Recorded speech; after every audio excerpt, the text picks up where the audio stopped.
Dieu que la vie est cruelle, aux musiciens des ruelles, son copain, son compagnon, c'est l'accordéon. qui sait qu'il aide à vivre, À s'asseoir quand il s'enivre, c'est toi, c'est moi, mais non. c'est l'accordéon. Accordé, accordé, accordéon, l'aumône à l'accordé, l'accordéon. Ils sont comme cul et chemise, Et quand on les verbalise, il accompagne au violon, son accordéon. il passe une nuit tranquille, Puis au matin il refile un peu d'air dans les poumons. de l'accordéon. Accordé, accordé, accordé donc, l'aumône à l'accordé, l'accordéon. Alors bonjour monsieur André Gauthier, nous sommes le vendredi 11 juillet 2014 et nous sommes au 11 de la rue Place Maurice Loupia. Vous avez choisi cet endroit aujourd'hui? Aujourd'hui, non, je ne l'ai pas choisi. On m'a invité, c'est-à-dire c'est monsieur et madame qui tiennent le Brazza qui m'ont invité pour faire une petite manifestation musicale, quoi. Il a été dit que c'était votre dernière, c'est jamais une dernière. Ah, ben je dis toujours, ma femme me dit, à l'âge que tu es, tu arrêtes. Et je dis oui, d'accord, on verra plus tard. Vous êtes né donc à Bergerac. Je suis né à Bergerac, rue du Mourier à Bergerac, en 1931. Voilà, chez ma grand-mère maternelle. Alors par rapport à votre parcours d'accordéoniste, on n'arrête pas parce que vous avez commencé depuis longtemps. Oh, j'ai fait mon premier bal en 1949. Vous avez fait beaucoup d'endroits, je crois. Ah oui, oh ben oui, pas mal. J'ai joué à Bordeaux, j'ai joué à Périgueux, à Bergerac, beaucoup à Bergerac, beaucoup de fêtes à Bergerac. En 1989, j'ai même joué avec mon orchestre de 6 musiciens à la fête de l'humanité à Paris, à la Courneuve. Voilà. Et Bergerac, il y a beaucoup d'endroits où les gens se rappellent de vous, de bals organisés. Ben oui, parce que c'est pas difficile, à un moment donné, sans prétention, on voyait plus que moi. Alors on me demandait des affiches, les affiches étaient sur les murs, mais on ne changeait pas l'affiche, ils mettaient par-dessus la date. Oui, oui. Oh, avant, il n'y avait pas de salle des fêtes à Bergerac. C'était le Café de France, place Gambetta. On jouait au Café de France.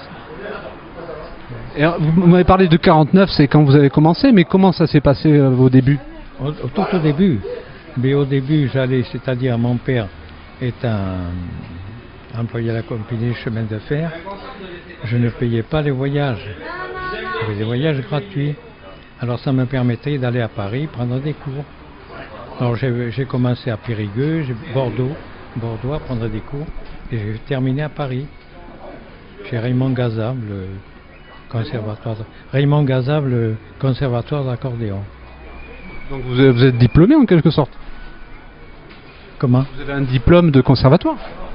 Ah ben oui, j'ai un diplôme, oui, bien sûr. Hein. Et vous êtes nombreux d'Ordogne, par exemple, ou de Bergerac, à avoir fait ce parcours-là, de partir sur Paris? Oh, mais vous parlez des musiciens, des autres... Mais surtout l'accordéon, parce que c'est quand même spécial. L'accordéon, ben, c'est-à-dire, actuellement, à Bergerac, on est trois. On est à peu près 3 à jouer de l'accordéon. Mais dans le temps, on était plus nombreux. On était beaucoup plus nombreux. Il y avait M. Caillavé, il y avait son orchestre, Mignot, il y avait Lavaux, il y en avait pas mal. Parce que le musette était relevé, bien sûr. On parlait beaucoup du musette. Et à ce moment-là, on travaillait très bien. Il y avait un peu de concurrence, et puis il y avait ceux de la campagne aussi qui faisaient de l'accordéon. C'était une concurrence aussi? Ah, mais la concurrence, ça ne me gênait pas. Ça ne me gênait vraiment pas, la concurrence. À l'époque, on ne parlait pas de concurrence. Ah non, oh, non. Je ne m'occupais pas de ça. Bon, j'avais de très bons musiciens avec moi. Je m'entourais toujours de très bons musiciens. Et des fois, même, j'en prenais à Bordeaux. On est des musiciens à Bordeaux. Et puis, quelques-uns à Bergerac. Et voilà. Et toutes les fêtes de quartier, Je vous dis le Café de France, le Tortoni. J'ai joué au Tortoni, j'ai joué dans pas mal d'endroits, au Moulin de Malfoura, à Montbazillac, à Argent, au Scatine à Argent. Je jouais à Argent. Je suis allé jouer aussi dans le Lot. Comment ça se passe comme maintenant, c'est-à-dire on prend connaissance d'un lieu et on se proposait de faire la fête de la musique, par exemple, qui n'existait pas encore, mais une animation. Mais c'est-à-dire, c'est par publicité, en quelque sorte. Je suis connu, vous voyez, c'est un peu le téléphone arabe, si vous voulez. Je suis connu, alors il y en a qui me demandent de loin. Ils disent, un ami m'a parlé de vous. Alors même dans le Tarn, je suis allé jouer, fête dans le Tarn. Et le deuxième bal le premier je l'ai fait à Prigorieux. Le deuxième, je l'ai fait à la Canéda, à Sarlat. Je l'ai fait à Sarlat, c'était la fête de l'asperge. Alors on est parti avec 3 copains, un qui jouait la batterie, l'autre qui faisait saxo-clarinette et moi qui faisais l'accordéon. On est parti à bicyclette de Bergerac pour aller jouer à la Canéda, Sarlat. Mon accordéon en bandoulière, le copain avec sa batterie dans une petite remorque. Et puis on était passé chercher une nouvelle pièce, il habitait Couze, il était facteur. On est parti le samedi matin, on est arrivé dans la soirée à Sarlat. Alors on a mangé, puis après on a joué. On a couché sur place. Le lendemain, on a refait la fête et on est reparti. On est reparti le lundi matin. Un accordéon, c'est 15 kilos déjà. Oh non, il faisait pas 15 kilos. Oui, c'était un petit accordéon à l'époque. Il faisait dans les 8 à 9 kilos, quoi. À Paris, au conservatoire, on apprend des morceaux classiques. Surtout des morceaux classiques, oui. Classiques et beaucoup de gammes, Là, c'est dur. Mais évidemment, j'avais appris pas mal de morceaux classiques, mais maintenant, vu mon âge, je perds un peu la mémoire, je ne peux pas jouer de tout.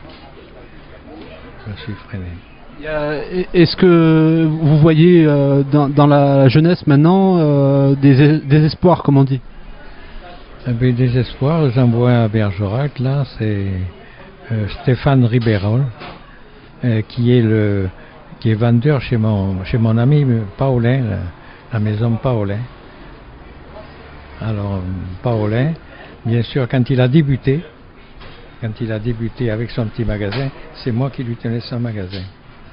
Alors ça fait qu'il m'appelle son frère de misère. Je suis son frère de misère. Oui, parce que au début, quand il a monté son affaire, il a ramé lui aussi. Il était courageux, hein. Je vous promets que... Et voilà, puis on est toujours partis ensemble. Alors maintenant, vous revoyez les anciens, j'imagine, c'est un milieu, comme on dit, la musique. Mais oui, mais malheureusement, il y en a beaucoup qui sont décédés. Mais oui, on est toujours en contact, oui. Et ça fait toujours plaisir d'être en contact avec des collègues, quoi. Ah oui. Vous avez choisi des morceaux pour ce soir? Oh non, je veux jouer comme ça. Je prends pas de musique, je veux jouer comme ça au hasard, quoi. Les morceaux que je connais, quoi, vous savez. Je vais pas me lancer dans le classique ce soir. Bon, ben merci. Question, ça vous est venu comment de vouloir apprendre l'accordéon? Ça vous est venu comment de vouloir apprendre l'accordéon? Ben écoutez, à l'époque, pendant la guerre, l'occupation allemande, j'avais un voisin qui était peintre, et la nuit il faisait des bals clandestins, il jouait de l'accordéon, c'était juste à côté de la maison de mes parents. Alors je l'écoutais jouer, ça me plaisait. Alors j'ai mon père, je dis je voudrais jouer de l'accordéon, mais oui, mais il me dit mon pauvre, ça coûte cher l'accordéon. Je dis écoute, alors on m'en avait prêté une fois, un accordéon. Bon, j'ai commencé à jouer, puis après je suis allé prendre des cours à Périgueux, chez un professeur qui est décédé maintenant, très bien, très gentil. Et puis après, je suis allé à Bordeaux. Et puis après, plus tard, comme je ne payais pas les voyages de mon père étant à la SNCF, je suis monté à Paris. Je me suis fait inscrire chez Raymond Gazab. Et alors, j'ai commencé les gammes, les trucs comme ça. C'est un souvenir de guerre qui vous a touché au milieu du reste. Ça m'a frappé, j'aimais bien cet air d'accordéon, j'aimais bien. Et depuis, ça m'est resté. Et puis je voulais faire ça et je voulais le faire. Et dans ma famille, il n'y a pas de musicien, tout ça. Alors, ils me disaient, mais comment ça se fait que tu aimes la musique? Et bien, je dis, vous avez exercé notre métier ou vous avez vécu de... Non, j'étais de métier, j'étais menuisier ébéniste. J'étais menuisier, mais j'ai fait pas mal de choses. Menuisier ébéniste, après qu'est-ce que j'ai fait? J'ai travaillé au garage Renault comme caissier facturier. Et après ma sœur, qui est décédée la pauvre, elle a fait marier le fils d'un patron routier.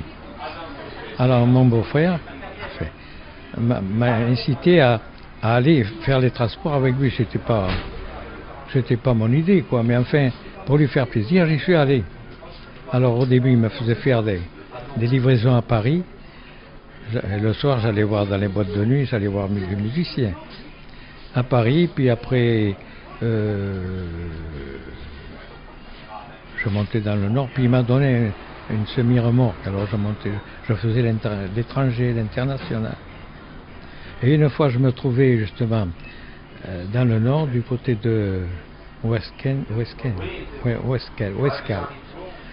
Il y avait un bar, un restaurant. Et alors, je rentre, il n'y avait personne. Alors, il y a un gars qui joue de l'accordéon. Alors, il y a un ami à moi qui était routier, il me dit, donne-lui ton accordéon, il va jouer. Je prends l'accordéon, c'était impossible de jouer.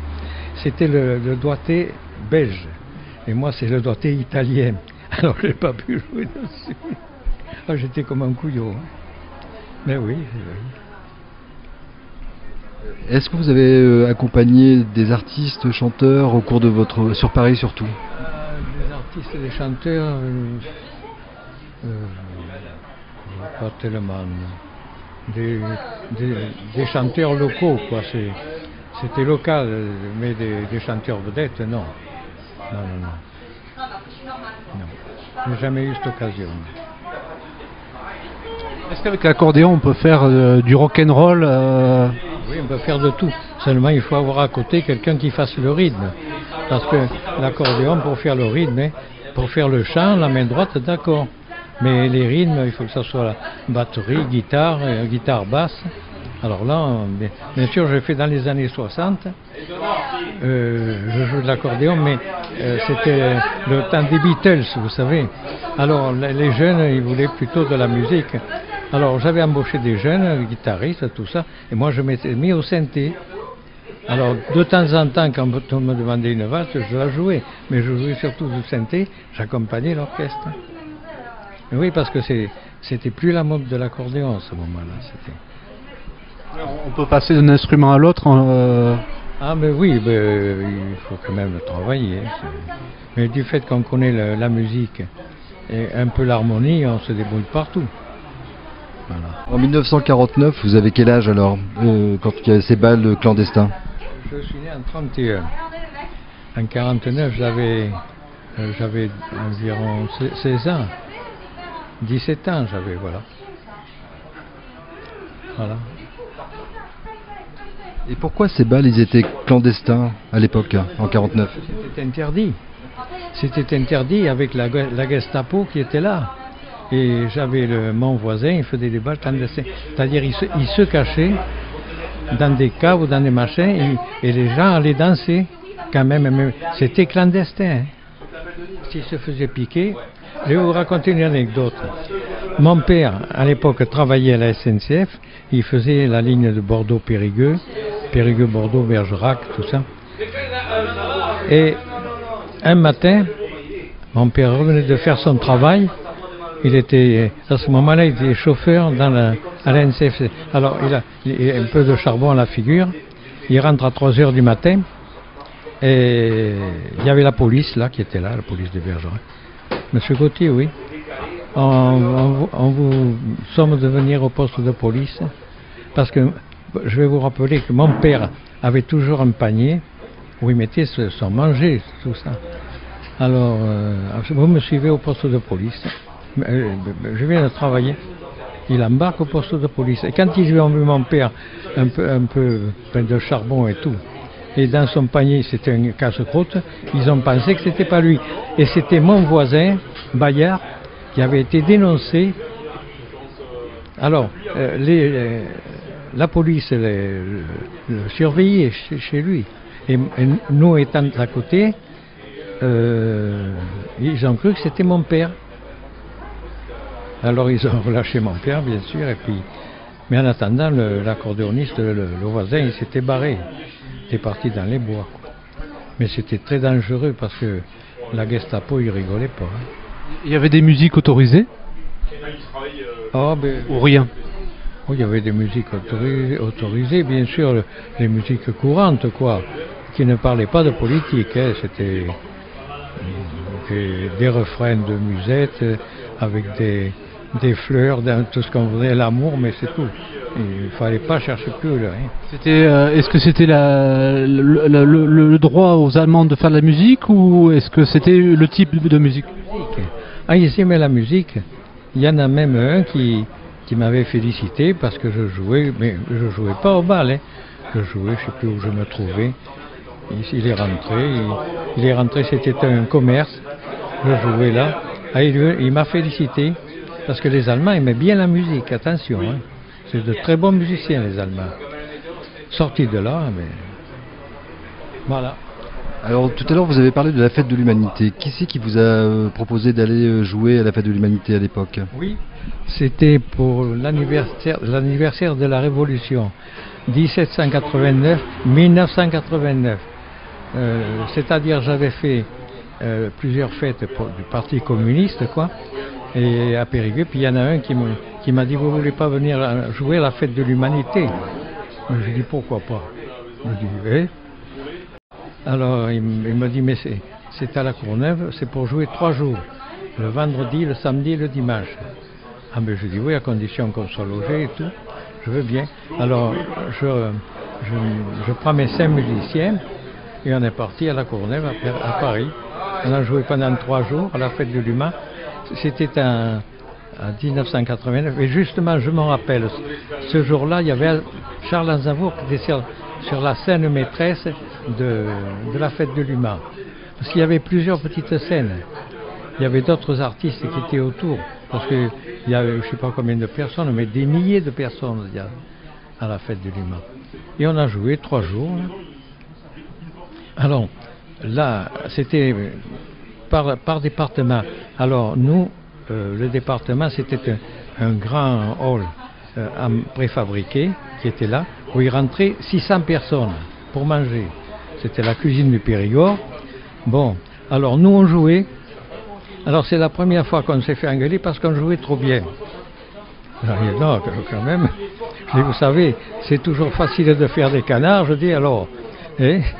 Mais non, vous comprenez, les gens, ils viennent, ils vous écoutent, ils s'en vont plus parce qu'il y en avait 600 autres qui attendaient pour manger.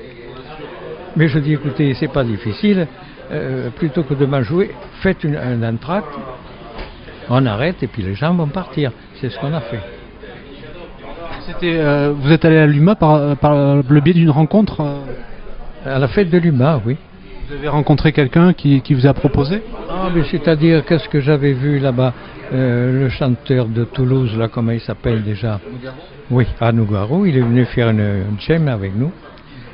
Il y avait un accordéoniste aussi, il y avait Bernard Lubat.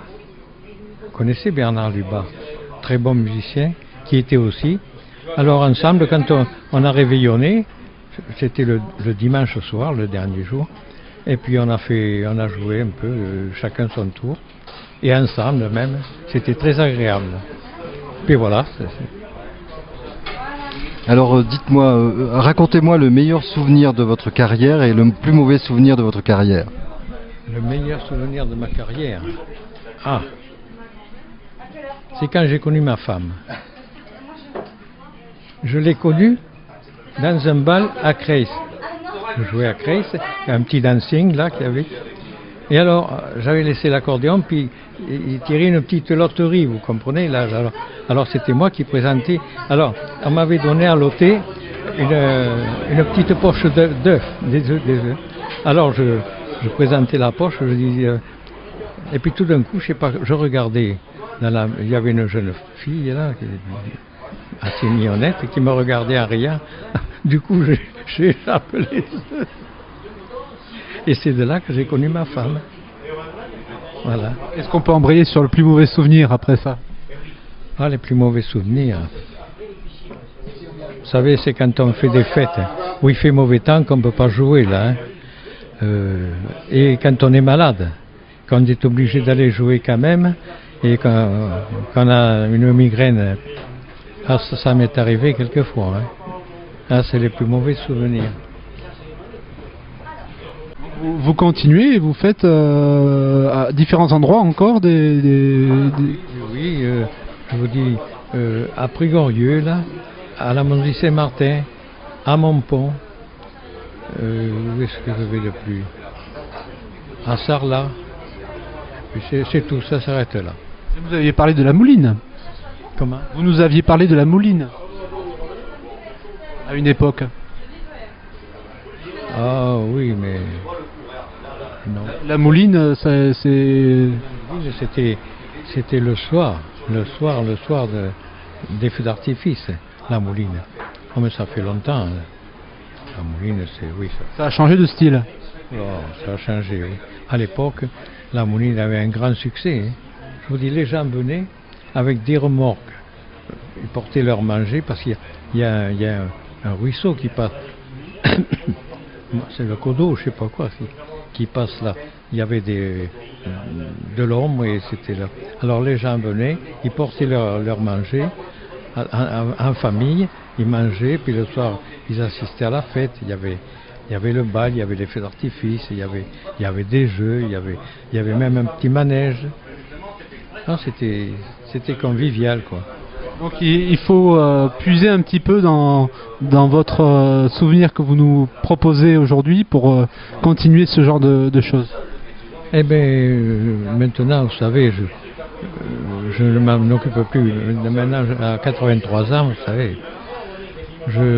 Alors, on me demande pour faire des animations. Là, attendez, c'est... je ne me rappelle plus, c'est jeudi, je crois. Jeudi, je m'en vais à Montagnac-la-Crèmes. J'ai l'habitude d'y aller tout seul. Et j'anime pour les personnes âgées, là. On les fait chanter, on les fait... Bah, ça me détend, ça m'occupe. De toute façon, vous jouez encore très bien, j'imagine, et vous allez nous montrer ça pour ce soir. Ah, ben je joue toujours un peu. Vous voyez, je ne suis pas chasseur, je ne suis pas pêcheur, sauf devant l'Éternel, mais je fais des animations. Si je chante à la fin du bal, on est plus vite au lit comme ça.